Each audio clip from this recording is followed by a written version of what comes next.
یہ در حقیقت اللہ کی ناراضگی کا نتیجہ ہے۔ جب اللہ غضبناک ہوتا ہے تو پھر بندوں پر بندوں کو مسلط کرتا ہے جو اس کے خون سے اپنے ہاتھوں کو رنگتے ہیں۔ ما اصابکم من مصیبت فبما کسبت ایدیکم ویعفو عن کثیر۔ اے لوگوں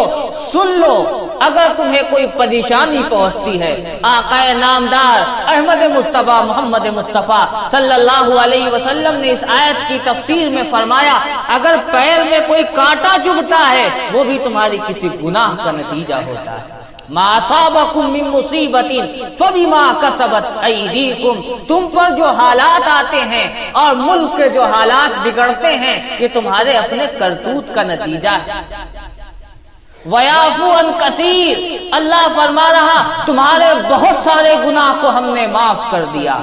وَيَعْفُو عَنْ كَثِيرٍ، بہت سارے گناہوں کو ہم نے معاف کر دیا۔ یہ تو صرف چند گناہوں کی سزا ہے۔ قرآن کہتا ہے ایک موقع کے اوپر اگر اللہ ایک ایک بندے سے اپنے ان کے گناہوں کی سزا لینے پر آ جائے تو یہ آسمان بھی باقی نہیں رہے گا، اور یہ چاند و سورج اور نظام کائنات باقی نہیں رہے گا۔ یہ تو اللہ کا حلم ہے، یہ اللہ کا حلم ہے جو اللہ برداشت کر رہا ہے اور مسلمانوں کو اس روئے زمین پر جینے کا حق دے رہا ہے۔ آپ یہ کہیں گے اشکال پیدا ہوگا کہ مسلمان تو پھر بھی کچھ کر لیتا، یہ کافر تو کچھ بھی نہیں کرتے، اللہ میاں کو سزا انہیں دینا چاہیے، ہمیں کیوں دے رہے؟ ہم تو جمعہ 8 دن میں ایک مرتبہ مسجد میں آ کے حاضری تو دے دیتے ہیں، وہ تو پورے سال گھنٹہ بجاتے ہیں، کبھی بھی اللہ کے گھر میں حاضری نہیں دیتے، تو سزا ہمیں کیوں مل رہی؟ انہیں ملنا چاہیے۔ سن لیجئے، ہر آدمی اپنی اولاد کے اوپر نگاہ رکھتا ہے۔ دوسرے کی اولاد چوری کر رہی وہ کرتی رہے، ڈاکے ڈالتی رہے، نہیں مطلب اب آپ کی اولاد یہ کہے ابا جان وہ تو روزانہ ڈاکہ ڈالتا، وہ روزانہ شراب خانے کو آباد کرتا، آپ نے اسے کبھی نہیں کہا ہم آج چلے گئے اس کے ساتھ تو آپ ہمارے اوپر لٹ بجا رہے۔ باپ کیا کہے گا؟ ہم اس لیے کہہ رہے ہیں کہ تم ہماری اولاد ہو، وہ ہماری نہیں۔ اللہ ہمیں اس لیے متنبہ کر رہا، ہم اللہ والے ہیں، ہم اللہ والے ہیں۔ جب ہم اللہ والے ہیں تو اللہ یہ نہیں چاہتا کہ ہماری طرف نسبت کر کے پھر یہ ہم سے باغی ہو۔ آپ کو یاد جب تاتاریوں نے پوری دنیا کے اوپر ایک یلغار کی اور مسلمانوں کا قتل عام ہوا اور پوری زمین مسلمانوں کے خون سے تر کر دی گئی، ایک اللہ والے بیٹھے اور بیٹھنے کے بعد ایک حلقہ لگایا، حلقہ لگا کر چند لوگوں کو سمجھا رہے ہیں اور سمجھا رہے ہیں اس بات کو کہ آؤ اللہ کی طرف آ جاؤ، دین پڑھا رہے ہیں، قرآن پڑھا رہے ہیں، دینی تعلیم دے رہے ہیں، انہیں اللہ کی طرف لو لگانے کو کہہ رہے ہیں۔ ایک تاتاری نے کہا مولانا صاحب اب بھی آپ کو توقع ہے کہ آپ بچ جائیں گے، اب بھی آپ کو توقع ہے کہ ہم سے آپ ٹکرا جائیں گے، اب بھی آپ کو امید ہے کہ ہمارے مقابلے میں آپ سب بارہ ہو جائیں گے۔ انہوں نے کہا سنو، کان کھول کر سنو، ہم جانتے ہیں اللہ نے ہمارے خلاف تمہیں کھڑا کیا، لیکن تمہاری اوقات کتوں سے زیادہ نہیں۔ اور پھر انہوں نے مثال دے کے سمجھایا، سنو ایک چرواہا اپنی بکریوں کو چرانے کے لیے لے جاتا ہے، اور لے جانے کے بعد یہ مثال ان بزرگ نے دی جو میں آپ کو بتا رہا، یہ مثال میری دی ہوئی نہیں، فرمایا ایک چرواہا بکری کو چرانے کے لیے لے جاتا ہے، اس کے ریوڑ کے ساتھ ایک کتا ہوتا ہے۔ آپ نے دیکھا ہوگا جب وہ بکری ریوڑ سے جدا ہو جاتی ہے تو وہ چرواہا اس کتے کو بھیجتا ہے تاکہ کہیں بھیڑیا حملہ نہ کر دے، اور وہ کتا اس بکری کو جا کر کاٹتا ہے، اس لیے کاٹتا ہے تاکہ وہ لوٹ کر پھر بکری کے ریوڑ میں آ جائے، وہ بکری جو ریوڑ سے الگ ہوئی ہے وہ لوٹ کر پھر بکری کے ریوڑ میں آ جائے، کہیں ایسا نہ ہو کہ کوئی بھیڑیا آئے اور بکری کو اچک لے جائے۔ فرمایا بتاؤ وہ جو چرواہا چرواہا کتے کو بھیج کر بکری کو کاٹوا رہا ہے، وہ یہ چاہتا ہے بکری کو کاٹے؟ نہیں، وہ بکری سے محبت میں کٹوا رہا تاکہ بکری دوبارہ ریوڑ میں واپس آ جائے، اور جب وہ ریوڑ میں واپس آ جاتی ہے تو اس چرواہے کے یہاں اس بکری کی قیمت ہوتی ہے، اس کتے کی قیمت نہیں ہوتی۔ ہم اللہ کے ریوڑ سے اور اللہ کے ولیوں کے ریوڑ سے الگ ہو گئے۔ اللہ نے تمہیں کتے بنا کر مسلط کیا ہے، تم کاٹ رہے ہو اور بھونک رہے ہو، تاکہ اللہ یہ چاہتا ہے کہ ہمارے یہ بندے اور محمد رسول اللہ صلی اللہ علیہ وسلم کا کلمہ پڑھنے والے پھر لوٹ آئیں اور اللہ کی طرف آ کر رجوع کریں۔ جس دن یہ قوم اور یہ امت اللہ کی طرف رجوع کرنے والی بن گئے، رب ذوالجلال کی عزت و جلال کی قسم، یہ سارے کے ساروں کی حیثیت کتوں سے زیادہ نہیں ہے، صرف اللہ یہ چاہتا ہے کہ میرے بندے میری طرف آ کر رجوع کر لیں۔ یہ ہے۔ اور آپ کو پتا ابھی گزشتہ ہفتے مولانا حسین صاحب دامت برکاتہم آئے تھے اور نہیں کہا تھا، انہوں نے نہیں بیان کیا تھا خواب؟ آپ کے پاس کیا اطلاع نہیں ہے؟ ضرور آئی ہوگی۔ فرمایا تھا مولانا نے کہ آپ اللہ کے پیغمبر ہم سب کے آقا محمد مصطفیٰ صلی اللہ علیہ وسلم نے ارشاد فرمایا تھا، پہنچا دو پیغام کہ آپ 313 مرتبہ لا الہ الا انت سبحانک انی کنت من الظالمین پڑھیں، اور شروع اور آخر میں 11 مرتبہ درود شریف پڑھیں، اور اس کے ساتھ رشوت اور سود سے توبہ کرے، یہ فرمایا تھا۔ اور اس سے پہلے آج سے 10 سال پہلے کی اطلاع میں آپ کو دوں، میں نے کہا اور بہت مرتبہ کہا، اور شاید میں نے اس گاؤں میں بھی کہا کہ اللہ کے پیغمبر صلی اللہ علیہ وسلم نے اس وقت بھی ان حالات کی طرف اشارہ کیا تھا جب ملک کے حالات بگڑے تھے، تو چند اولیاء اللہ نے مسجد نبوی میں بیٹھ کر اعتکاف کیا تھا، مسجد نبوی میں بیٹھ کر اعتکاف کیا تھا، اور انہیں اللہ کے پیغمبر محمد مصطفیٰ صلی اللہ علیہ وسلم کی زیارت ہوئی تھی، اور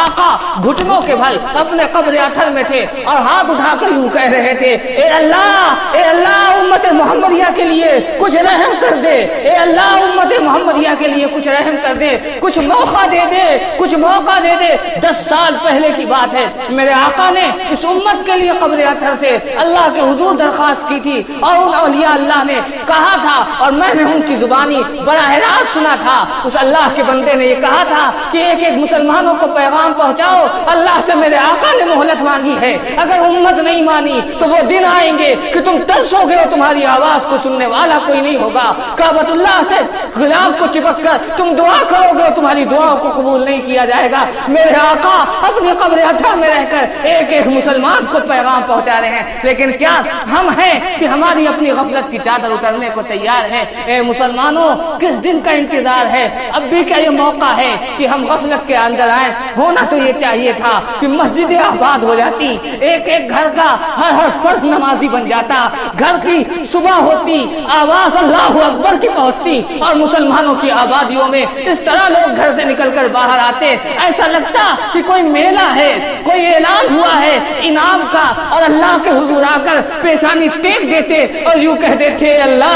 اللہ زندگی گزر گئی غفلت میں، زندگی گزر گئی غفلت میں، پوری امت کو معاف کر دے، اے اللہ پوری امت کو معاف کر دے، اے اللہ پوری امت کو معاف کر دے۔ آتے روتے اور گر گراتے، سوچو تو کہ لوگ شہید ہو گئے، راتوں رات اس ملک کی بقا کے لیے جنگ لڑ رہے، اور ایک ہم ہیں کہ گرم گرم لحافوں میں پڑے اللہ کے حضور میں آ کر اپنی پیشانی کو ٹیکنے کے لیے تیار نہیں ہیں۔ کیا ہم یہ سوچتے ہیں کہ ہم بچ جائیں گے، کہ ان کے لیے مسائل ہیں؟ نہیں مسلمانوں، آپ کو کھڑا ہونا پڑے گا، اپنے رب کی طرف رجوع کرنا پڑے گا، اور سب سے بنیادی چیز نمازوں کی جماعت کے ساتھ پابندی کرنا پڑے گی۔ میرے بس میں ہوتا میں ایک نوجوان کے پاس جاتا اور اس کی دھوڑی میں ہاتھ ڈال کر یہ کہتا، آؤ اب تو آ جاؤ، اللہ کے گھر کی طرف آ جاؤ، اللہ کے در کی طرف آ جاؤ، اور آ کر اپنے رب کو منا لو۔ یہی موقع ہے رب کو منانے کا، یہی موقع ہے اپنے رب کو تیار کرنے کا۔ اگر آج بنا لیا، میں پوری وثوق اور اعتماد کے ساتھ کہتا ہوں،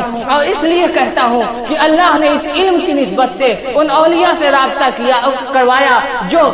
اللہ کے ہاں مقرب ہے، ان کے اوپر اللہ کی طرف سے القا ہوا ہے، اور انہوں نے کہا ہے آج بھی اگر مسلمان کا 50% طبقہ توبہ کر لے، مسلمان کا 50% طبقہ توبہ کر لے، اللہ کے یہاں یہ طے ہو چکا ہے، حکومت کو اکھاڑ کر پھینک دیا جائے گا اور تمام اقتدار لٹ جائیں گے۔ ماضی میں بھی لٹے ہیں، کل بھی لٹے ہیں۔ اقتدار کے نشے میں مغرور جب بھی ظلم سے آگے بڑھتا ہے اور اللہ کے بندے اللہ کی طرف رجوع کرتے ہیں تو خدا کا غیبی نظام ہر حرکت میں آتا ہے، اس کا وہ دستور حرکت میں آتا ہے جس دستور کے تحت اس نے ظالموں کو کیفر کردار تک پہنچایا، نمرود اور شداد کو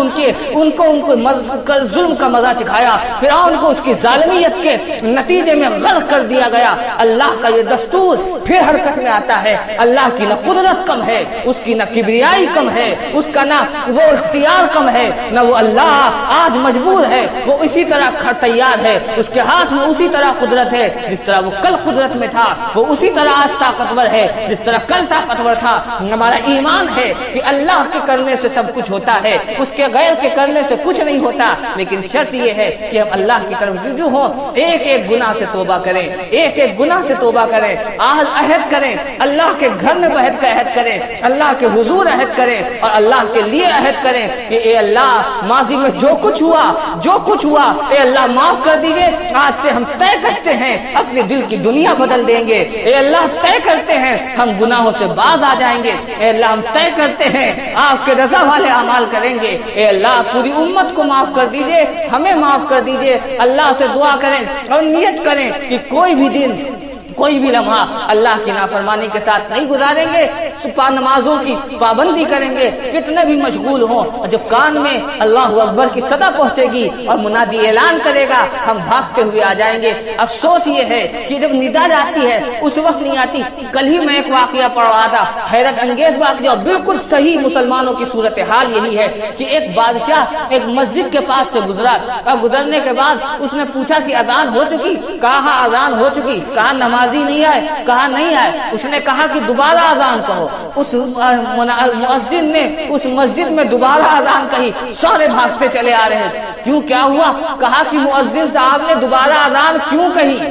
یعنی دوبارہ اذان سننا پسند نہیں کہ دوبارہ اذان کے اوپر لڑنے کے لیے تو تیار ہیں، اس کے لیے فرصت ہے، لیکن اللہ کے منادی کی ندا میں آ کر اللہ کے حضور پیشانی کو کم کرنے کی فرصت نہیں ہے۔ یاد رکھو یہ پیشانی جھکنے کے لیے ہے، اللہ کے سامنے جھکا لو گے غیروں سے اللہ تمہیں جھکنے سے بے نیاز کر دے گا، اور اللہ کے سامنے اگر اب بھی نہیں جھکائی دوسروں کے سامنے ہاتھ جوڑو گے، پیشانی جھکاؤ گے اور وہ تمہیں ظلم کا نشانہ بنائیں گے۔ اختیار آپ کے ہاتھ میں ہے، چاہیے تو اللہ کے سامنے اپنی پیشانی کو جھکا کر دوسروں کے سامنے اکڑ کے کھڑے ہو جائیے، اور چاہیے تو اللہ سے بغاوت کیجیے اور دوسروں کے سامنے معذرت محتاجگی کے ساتھ کھڑے ہوئیے۔ ہمیں امید ہے کہ آپ اب توجہ دیں گے، بیدار ہوں گے، ایک ایک دروازے کو دستک دیجیے، ایک ایک گھر کو دستک دیجیے، اور ہمارے نوجوان عہد کریں کہ کسی بھی حال میں مصروف ہوں گے، اب اللہ سے بغاوت نہیں ہوگی، اللہ کی ندا کے اوپر ہم آئیں گے، اللہ کا مؤذن جب پکارے گا ہم اللہ کے گھر میں آ کے اللہ کو آباد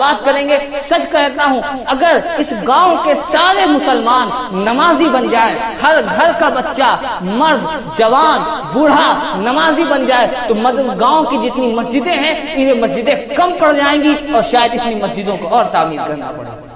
لیکن افسوس جمعے کے دن بھی مسجد کا حال یہ ہے کہ مسجد خالی ہے۔ یہ صورتحال اگر رہے گی تو یاد رکھیے پھر ہم حالات سے ٹکرا نہیں سکتے۔ بنیادی طریقہ یہ ہے کہ ہم اپنے آپ کو اللہ کی طرف رجوع کریں، توبہ اور استغفار کریں، نمازوں کی پابندی کریں، اولیاء اللہ کی طرف سے جن وظائف کو پڑھنے کی تاکید کی گئی ان وظائف کو پڑھیں۔ یہی چند معروضات آپ کی خدمت میں عرض کرنی تھی۔ اللہ تعالی ہمیں اور آپ کو اور پوری امت مسلمہ کو عمل کی توفیق نصیب فرمائے۔